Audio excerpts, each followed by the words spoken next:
Kementerian Koperasi dan Usaha Kecil dan Menengah Republik Indonesia adalah kementerian dalam pemerintahan Indonesia yang membidangi urusan koperasi dan usaha kecil dan menengah. Kementerian Koperasi dan UKM dipimpin oleh seorang Menteri Koperasi dan Usaha Kecil dan Menengah atau bisa disebut Menkop dan UKM. Tugas dan fungsi Kementerian Koperasi dan UKM telah ditetapkan dalam Peraturan Presiden Nomor 24 Tahun 2010 tentang Kependudukan Kementerian Negara serta susunan organisasi, tugas dan fungsi eselon 1 Kementerian Negara pasal 552, 553 dan 554, yaitu Kementerian Koperasi dan Usaha Kecil dan Menengah mempunyai tugas menyelenggarakan urusan di bidang koperasi dan usaha kecil dan menengah dalam pemerintah untuk membantu Presiden dalam menyelenggarakan pemerintahan negara. Lalu dalam menjalankan tugas, Kementerian Koperasi dan UKM menyelenggarakan fungsi. Fungsi yang pertama yaitu perumusan dan penetapan kebijakan di bidang koperasi dan usaha mikro kecil dan menengah. Yang kedua ada koordinasi dan sinkronisasi pelaksanaan kebijakan di bidang koperasi dan usaha mikro kecil dan menengah. Yang ketiga ada pengelolaan barang milik atau kekayaan negara yang menjadi tanggung jawab Kementerian Koperasi dan Usaha Kecil dan Menengah. Yang keempat, adanya pengawasan atas pelaksanaan tugas di lingkungan Kementerian Koperasi dan Usaha Kecil dan Menengah. Dan yang terakhir, ada penyelenggaraan fungsi teknis pelaksanaan pemberdayaan koperasi, usaha mikro kecil dan menengah sesuai undang-undang di bidang koperasi, usaha mikro kecil dan menengah. Lalu ada peran dalam pembinaan UMKM, yaitu peran yang pertama untuk meningkatkan manajemen keuangan dan permodalan atau bisa disebut deputi bidang pembiayaan. Yang kedua, ada peningkatan kompetensi SDM yang diliputi di bidang pengembangan SDM. Yang ketiga, ada perluasan daerah pemasaran, fasilitas promosi produk, dan fasilitas standarisasi dan sertifikasi produk, deputi bidang produksi dan pemasaran. Dekopin atau Dewan Koperasi Indonesia adalah organisasi gerakan koperasi yang bersifat tunggal, ideal dan otonom yang berasaskan Pancasila sebagai dasar negara serta nilai-nilai budaya, kesadaran berpribadi, kesetiakawanan, kekeluargaan, dan kegotong royongan. Dekopin mendasarkan fungsinya pada pasal 33 Undang-Undang Dasar 1945 serta berpedoman pada jati diri koperasi sebagaimana dianut oleh koperasi di seluruh dunia dan undang-undang tentang perkoperasian yang berlaku. Dekopin bertujuan membina dan mengembangkan kemampuan koperasi dalam kedudukannya sebagai sistem dan pelaku ekonomi nasional dalam rangka mewujudkan tata kelola ekonomi nasional berdasarkan konstitusi dengan tetap menegakkan jati diri koperasi.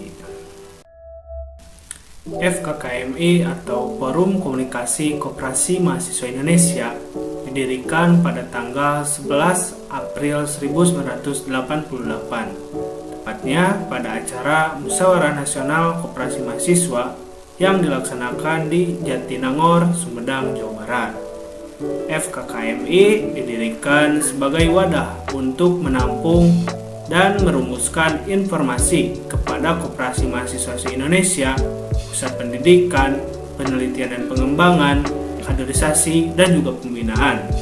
FKKMI ini bersifat independen atau tidak terikat oleh badan hukum manapun. FKKMI memiliki visi, yaitu sebagai bagian dari gerakan koperasi Indonesia yang mencita-citakan terwujudnya keadilan, demokrasi, dan persamaan. Dengan misi yang pertama, melakukan peningkatan kualitas sumber daya manusia koperasi yang sistematis melalui pendidikan berjenjang yang diupayakan mengarah kepada terwujudnya insan koperasi yang memahami kompleksitas koperasi dalam pemikiran dan pelaksanaan yang praktis. Yang kedua, melakukan upaya-upaya sosialisasi serta penyadaran kepada gerakan koperasi, masyarakat, dan pemerintah akan konsepsi koperasi yang benar atau jati diri koperasi itu sendiri. Yang ketiga, meningkatkan kerjasama antar koperasi dan organisasi-organisasi lain baik di tingkat nasional maupun internasional. Rapat anggota koperasi.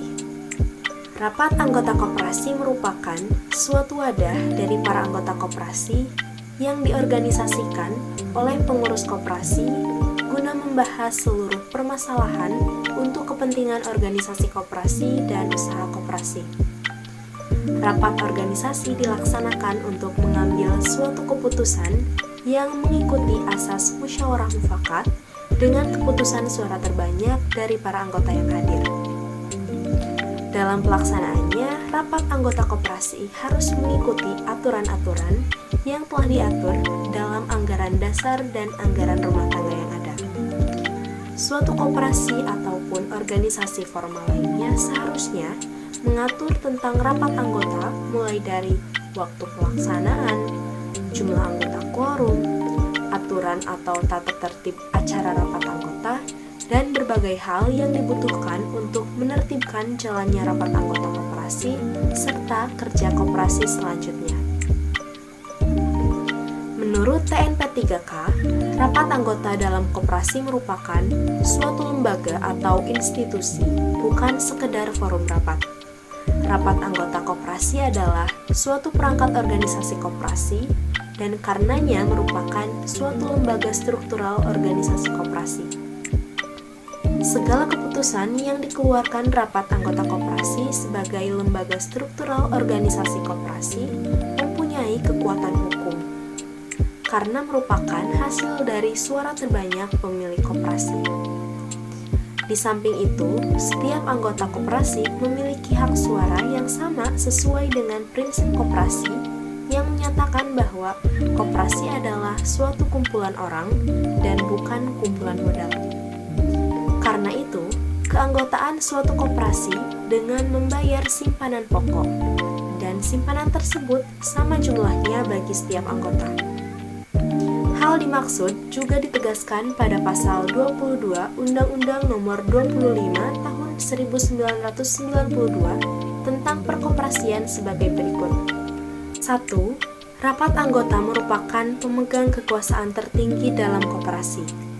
2. Rapat anggota dihadiri oleh anggota yang pelaksanaannya diatur dalam anggaran dasar.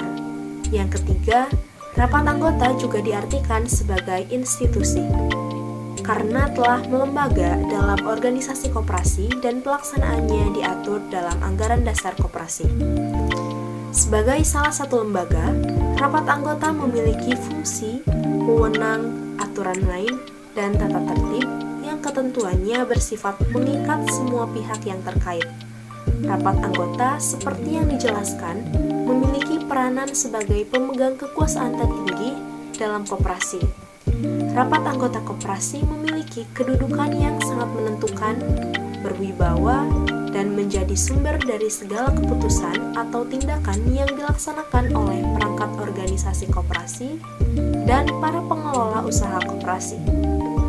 Sebagai badan atau lembaga legislatif dalam suatu koperasi, sifat dari semua keputusan dalam rapat anggota koperasi adalah mengikat dan wajib diikuti oleh seluruh anggota koperasi, pengurus, pengawas, dan pengelola koperasi. Rapat anggota akan menjadi pegangan kepada setiap anggota serta jajaran dalam koperasi yang lainnya sebagai acuan dalam hukum. Hal itu ditegaskan dalam pasal 23 Undang-Undang Nomor 25 Tahun 1992 yang menyebutkan bahwa rapat anggota menetapkan yang pertama, anggaran dasar koperasi. Yang kedua, kebijaksanaan umum di bidang organisasi, manajemen, dan usaha koperasi. Yang ketiga, pemilihan, pengangkatan, pemberhentian pengurus dan pengawas koperasi. Yang keempat, rencana kerja koperasi, rencana anggaran pendapatan koperasi dan belanja koperasi, serta pengesahan laporan keuangan koperasi. Yang kelima, pengesahan pertanggungjawaban pengurus koperasi dalam pelaksanaan tugasnya. Yang keenam, pembagian sisa hasil usaha koperasi. Dan yang ketujuh, penggabungan, peleburan, pendirian, dan pembubaran koperasi. Pengurus koperasi adalah orang-orang yang dipilih untuk masa jabatan paling lama 5 tahun sesuai dengan anggaran koperasi. Sepertiga anggota pengurus koperasi dapat dipilih dari orang-orang yang bukan anggota koperasi, sedangkan sisanya sebesar 2/3 adalah harus benar-benar berasal dari anggota koperasi. Pengurus koperasi bertanggung jawab langsung kepada rapat anggota. Tugas dan kewajiban pengurus koperasi adalah memimpin organisasi dan usaha di koperasi, serta mewakilinya di muka dan di luar pengadilan sesuai dengan keputusan rapat anggota. Tugas dan kewajiban pengurus koperasi, yang pertama yaitu menyelenggarakan dan mengendalikan usaha koperasi. Yang kedua yaitu melakukan seluruh perbuatan hukum atas nama koperasi.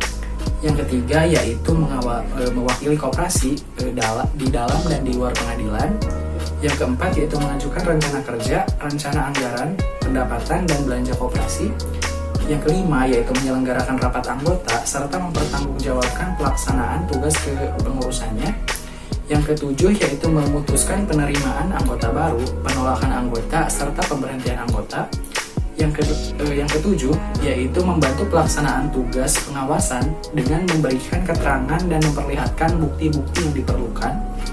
Yang kesembilan yaitu memberikan penjelasan dan keterangan kepada anggota mengenai jalannya organisasi dari usaha koperasi.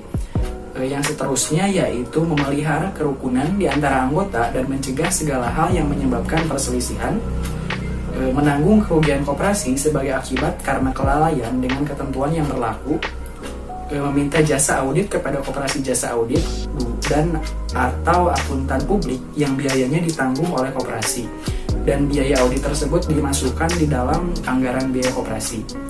Yang seterusnya yaitu menyusun ketentuan mengenai tugas, wewenang, dan tanggung jawab anggota pengurus, serta ketentuan yang mengenai pelayanan terhadap anggota. Dan yang terakhir yaitu pengurus atau salah seorang yang ditunjuk berdasarkan ketentuan yang berlaku dapat melakukan tindakan hukum yang bersifat kepengurusan dan pemilikan dalam batas-batas tertentu berdasarkan persetujuan tertulis dari keputusan rapat pengurus dan pengawas koperasi.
menyusun sistem manajemen kerja serta mengkoordinasi dan mengontrol pelaksanaan siklus manajemen kerja.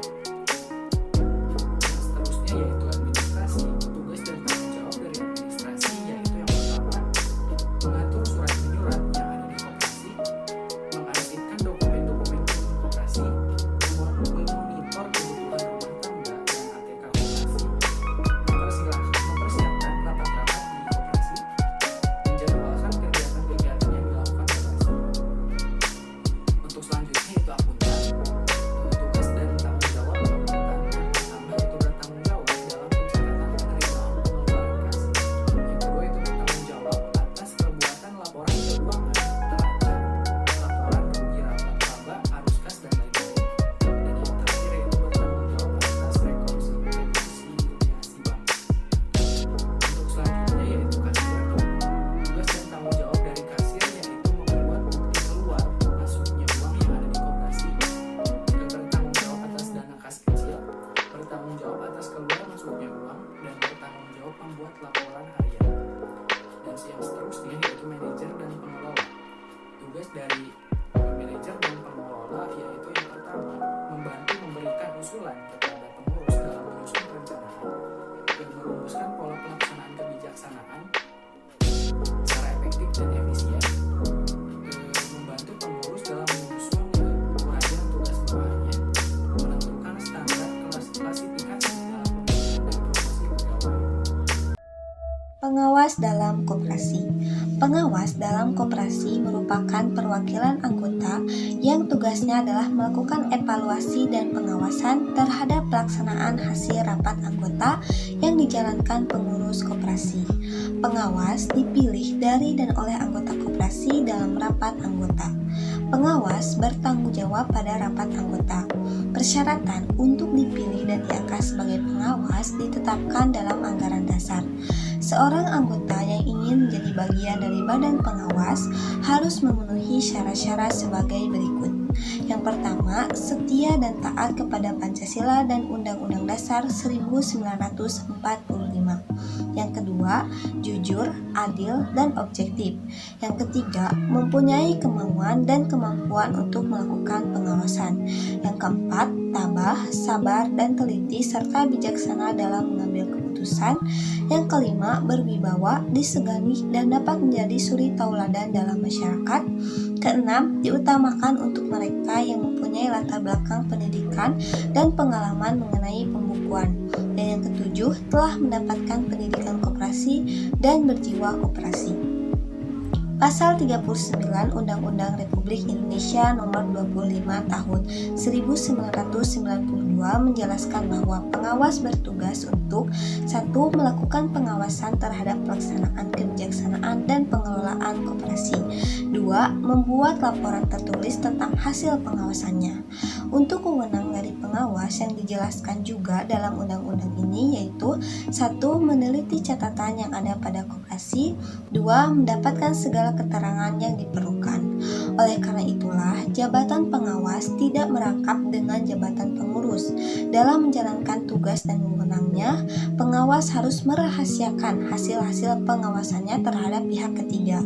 Ini sebabnya mengapa orang luar yang bukan merupakan anggota koperasi tidak bisa dan tidak mungkin untuk dipilih sebagai bagian dari badan pengawas.